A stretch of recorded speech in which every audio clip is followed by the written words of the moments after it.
नामांकन रद्द पर आईएनएलडी का हल्ला। ये गलती नहीं साजिश है। सोनीपत नगर निगम चुनाव से पहले सियासत फिर गर्मा गई है। पूर्व विधायक और आईएनएलडी के प्रदेश महासचिव रामफल कुंडू ने वार्ड नंबर 6 की प्रत्याशी का नामांकन रद्द होने पर प्रशासन पर गंभीर आरोप लगाए हैं। प्रेस कॉन्फ्रेंस में कुंडू ने कहा कि प्रत्याशी के सभी कागज पूरे और समय पर जमा किए गए थे। शुरुआत में कुछ कमियां जरूर बताई गई थी, लेकिन उन्हें तय समय के अंदर ठीक भी कर दिया गया था। इसके बावजूद रिटर्निंग ऑफिसर ने नामांकन खारिज कर दिया, जिसे उन्होंने पूरी तरह अन्याय बताया।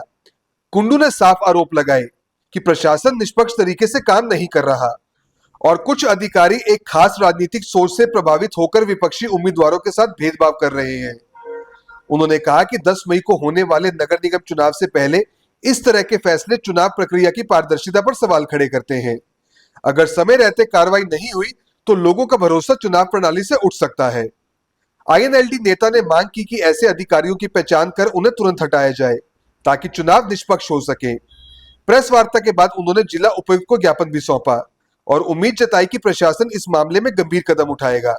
अब देखना यह होगा कि इस मुद्दे पर प्रशासन क्या कदम उठाता है। इससे पहले ये विवाद और तूल पकड़ सकता है। हमने ये प्रेस कॉन्फ्रेंस बुलाई है 10 मई को जो म्युनिसिपल निगम के चुनाव होने जा रहे हैं सोनीपत के, और कल जो पेपरों की छटनी थी उसमें हमारी प्रत्याशी वार्ड नंबर 6 से श्रीमती पूजा रोहिला जी का जो फॉर्म था वो जानबूझ करके एसडीएम साहब ने रिजेक्ट करने का काम किया है और वो कहते हैं कि बीसीए नहीं लिखा, जबकि उन्होंने कुछ और जो प्रत्याशी थे उनके पेपरों में कुछ कमियां थी और उनकी वीडियोग्राफी भी ली गई है, लेकिन उन्होंने जानबूझ करके हमारे प्रत्याशी को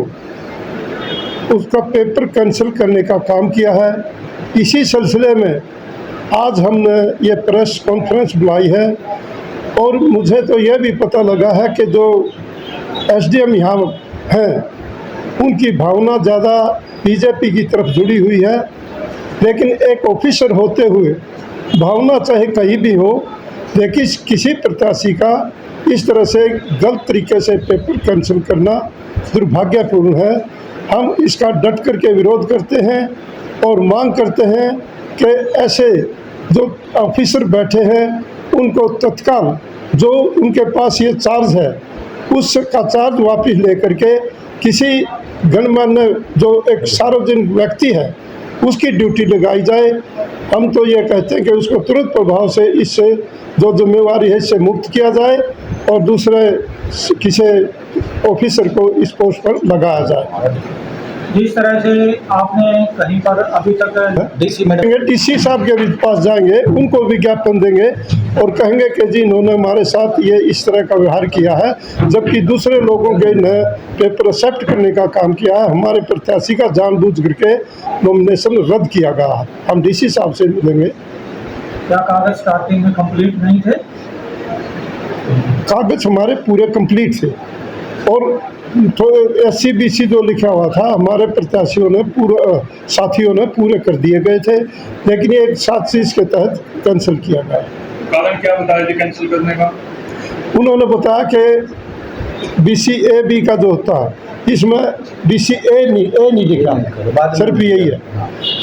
मेरा बाद में लिखा, बाद में क्या लिखना था जब आप चेक कर रहे हो उसके पास सामने लिखा हुआ है। पार्टी ने हमारे सोनीपत के सभी साथियों ने मिलजुल करके इतना बढ़िया प्रत्याशी दिया है। हम भी जिस दिन नॉमिनेशन था उस दिन हम कई वार्डों में गए थे जो हमारे मिलने वाले हैं। सभी साथियों ने ये कहा था कि हम जो ये बड़ी पार्टी है इस बार हम आईएनएलडी के पार्टी के प्रत्याशी को वोट देकर के भारी बहुमत से जिताएंगे और हमारा प्रत्याशी एक मजबूत प्रत्याशी है।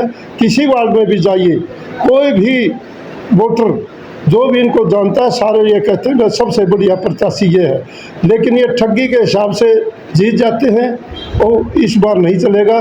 आने वाली 10 तारीख को जो वोट पड़ेंगे हमारे जो प्रत्याशी हैं मेयर के या हमारे पार्षद हैं उनके हक में भारी बहुमत करके हमारे प्रत्याशियों को सोनीपत की जनता जिताने का काम करेगी। सर घोषणा 1-2 दिन में घोषणा पत्र जारी कर दे जाए। जो सर हैं जो हमारे मेयर का इलेक्शन लड़ रहे हैं, ये जीत आनंद खत्री जी हैं, जो ये जीत गए तो नू समझ लो इनेलो पार्टी है, इनेलो परिवार हमारा वो विजयी सफल हो जाएगा। अच्छा, कितना वार्ड में कितना बड़ा प्रचार आप कर चुके थे और कितने आप? कम से भी कम सर मैं 10-12 साल से बीजेपी पार्टी से जुड़ी हुई थी, लेकिन उन्होंने जब मेरे को टिकट नहीं दिया तो हमारे इनेलो परिवार ने मुझे बहुत बड़ा सहयोग दिया और मुझे टिकट दी और मेरे गांव वाले भी बड़े खुश थे। और जिस हिसाब से सर मेरी नामांकन को रद्द किया गया है, उस हिसाब से जिस हमारी बीजेपी ने मेरी फाइल को रद्द इसीलिए किया गया है कि कहीं मैं भारी मतों से वहाँ से जीत के ना निकल जाऊं और बीजेपी पार्टी की हार ना हो जाए। अब क्या पोजीशन है? अब मेरी तो यही सोच है सर कि हमारे जो आनंद खत्री जी हैं, मेयर का इलेक्शन लड़ेंगे, हम दी जान से अपना जोर लगाएंगे और हमारे आनंद खत्री जी को भारी मतों से जिता के मैं तो यही सोचूं कि पार्षद का मैं ही जीत गई। आपको ऐसा क्यों लगता है? कमेंट्स बिल्कुल अच्छे थे मैडम, पूरे थे। उन्होंने इसी बात का डर था, जो मेरे साथ वाला कैंडिडेट जो लड़ रहा है अभी, उसको इस बात का डर था कि कहीं ये जीत जाए और हम हार जाएं, इसलिए मेरी फाइल को रद्द किया गया। कोई बात नहीं, मुझे इस बात से कोई फर्क नहीं पड़ता, क्योंकि जब तक इनेलो परिवार जिंदा है ना और उसकी मजबूती इतनी है कि हम वहाँ से जीत के ही निकलेंगे मैडम। बाबू देवीदास को शहर से हमने विधायक बनाया और इनेलो की हमारी इनेलो जो आज है ये लोकदल है, ये सारे कार्यकर्ता हैं। उन्होंने 3 बार तो एमएलए बनाया। पूरे हरियाणा के अंदर अगर 10 एमएलए बने, 10 एमएलए हैं, उसके अंदर 50-60 एमएलए की अगर बैकग्राउंड देखोगे, वो पैदावार सारी हमारी पार्टी के चौधरी देवीलाल की है। वर्कर हमारे साथ हैं, ये वर्कर खड़ा होगा तो पार्टी खड़ी होगी। आज अभय चौटाला का नाम उनमें सबसे ऊपर अगर आप घूम के देखोगे तो लोगों के दिमाग में आ चुकी है। अगला सीएम भी हमारी पार्टी का मामला क्या? बिल्कुल, सोनीपत नगर निगम चुनाव के अंदर लोकतंत्र की हत्या हुई है और जिस प्रकार से सोनीपत प्रशासन आज बीजेपी पार्टी के लिए काम कर रहा है, यह घोर निंदनीय है। एक बैकवर्ड समाज की एक महिला को जिस प्रकार आज दबाया गया है, ये हम बिल्कुल इसको सहन नहीं करेंगे।